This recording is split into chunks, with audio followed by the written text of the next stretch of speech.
প্রতিদিন একটা ভয় কাজ করে, আমি যদি না পারি, যদি সবাই আমাকে দেখে হাসে। আজ আমি সেসব প্রশ্নের জবাব দিতে যাচ্ছি। আমি পালাবো না, না সিগারেটের কাছে, না হস্তমৈথুনের কাছে। আমার শরীর ভাঙা হতে পারে, কিন্তু আমার মন না। আজ আমার মন আগুন।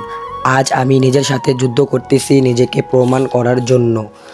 মার্কসম্যান, মুখ লুকানোর কারণ, আমার আওয়াজে একদিন আমার পরিচয় হবে।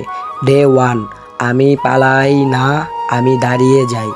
যারা আমাকে আজ দেখে হাসতেছে, তারা একদিন আমার গল্প বলবে। আমি থামবো না, কেন কি আমার ভিতরে অনেক আগুন জ্বলতেছে। আমি একদিন হলেও আগুন হয়ে দাঁড়াবো এবং চারপাশে জ্বলবো। একদিন হলেও আমি একটা বড় বডি বিল্ডার এবং ইউটিউবার হব।